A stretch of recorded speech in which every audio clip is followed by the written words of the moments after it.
রাগের মাথায় আপনি সন্তানকে বললেন তুই মর, ফেরেশতারা বলল আমিন।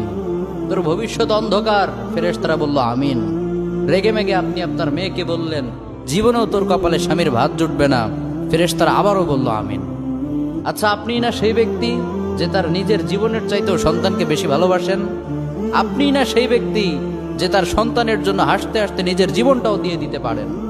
আপনি না সেই ব্যক্তি যে আল্লাহর কাছে নিজের চাইতেও সন্তানের জন্য বেশি দোয়া করে?